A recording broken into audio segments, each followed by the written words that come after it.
Now, South Africa may be punished for its non-aligned stance on the war in Ukraine. A bipartisan group of 4 U.S. lawmakers see the stance as support for Russia. They've since asked Secretary of State Antony Blinken to move the AGOA summit from the country. AGOA allows for duty-free exports from Sub-Saharan Africa to the economic giant. Let's get more on this from Chris Hattingh from the Center for Risk Analysis. A very good morning to you, Chris, and welcome to the South African Morning. In reading to your recent opinion piece in the Business Day, I mean, a reader could be extremely concerned that government is gambling, if you will, with the South African economy, potentially to the detriment of each and every single South African. Good morning, William, and thank you for the opportunity. I take this in the context of the growth that we're experiencing in the country at the moment. Low GDP growth. Fortunately for this year, we had an increase in GDP, 0.4%, but that's not substantive enough to see the sort of job creation, the sort of inclusive economic growth, business formation that we really need in the country. We need as many opportunities for economic activity as possible. And one of those is exports of our goods, of our materials, our commodities, all those sorts of things. When you have got more trade barriers, that makes that sort of thing more difficult. So if you've got something like AGOA that gives you duty-free access to a market as big and advanced as the US is, that gives us more opportunities for job creation, for exports, that both benefit South Africans in terms of business activity, job creation, but also benefiting the fiscus so that government can fund various programs that assists those South Africans who cannot help themselves. So it's in that bigger context of low growth, of high inflation, that we need as many opportunities for growth as possible, and we could be setting ourselves up for long-term failure with our stance on the Russian invasion of Ukraine.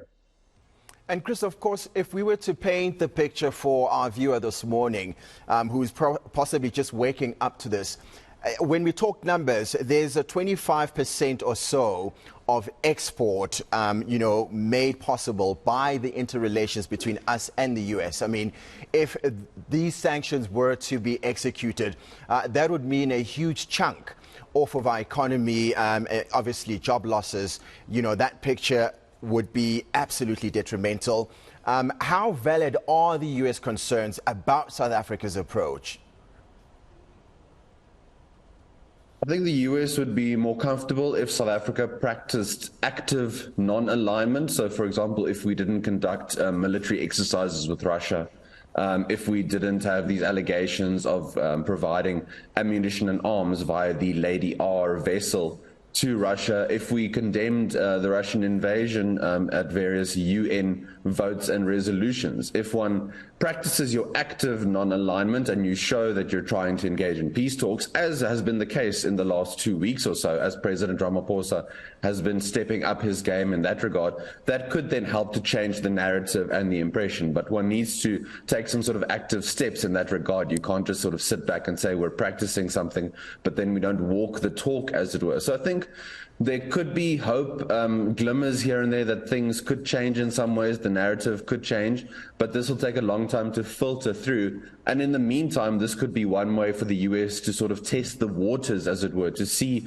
what could the reaction be, number one, to Ambassador Brigatti's comments from a few weeks ago, a few months ago, but also now from talk of moving the AGOA forum scheduled for November from South Africa to another African country. What sort of reaction and engagement can the US then experience with the South African government? I don't think this is the last that we'll see of this particular issue. I don't think it's a given that the forum will be moved either. And it's sort of one step of many that the US government and US lawmakers can try and implement to really test how the relationship is with South Africa, and indeed how South Africa reacts and what steps South Africa wants to take in terms of this bigger foreign policy issue.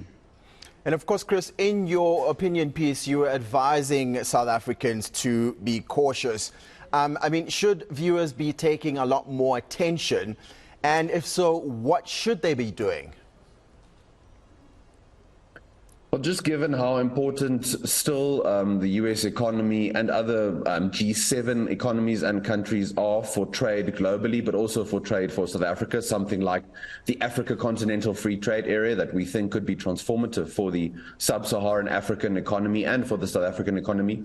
You need skills sharing, you need the transfer of knowledge, expertise that comes from many sources, including Western countries and including from countries like Russia and China. So maybe a more nuanced foreign policy, again, practicing that non-alignment, but the call and the responsibility to South African citizens to engage on these issues, to maybe engage with civil society organizations, NGOs that they see putting forward policy proposals and solutions, and engaging with government in various ways, with their public representatives, because ultimately this will impact on South African, on the economy, on businesses, and possibly on job creation, which, as we all know, we need as much as possible at this point in time. So we need to take whatever steps we can in this integrated global economy in which we find ourselves to put us on a better sustainable footing going forward. Otherwise, we won't see the sort of job creation, the sort of economic growth levels that we need going forward. And in the same vein, Chris, perhaps I should ask you this then. I mean, is the congressional letter, given its bipartisan nature, a real warning light for South Africa? What would you say? Absolutely, William. I think you hit right on the heart of the matter. Given the polarization of US politics generally, it is quite remarkable that we have bipartisan buy-in in this particular letter, which couldn't indicate the sort of concerns that lawmakers are experiencing for themselves, given South Africa's stance over the last 2 years on the conflict in Ukraine. Maybe that shows it's one issue that unites across party lines in Congress, as it were. I don't think this means that sort of sanctions are a necessary consequence, that those will happen. But the letter itself, in my view, is the sort of first rung on a ladder of escalating issues that lawmakers and the Biden administration could explore going forward. And also this takes place in the context of a US presidential election, of course, next year. So what is the movement going to be between those parties, that they see foreign policy issues, where can they drum up support and not? It also takes place in that context for their local politics. So it's interesting to see how it's going to play out, and if this could be one issue that unites lawmakers across the aisle in the US Congress.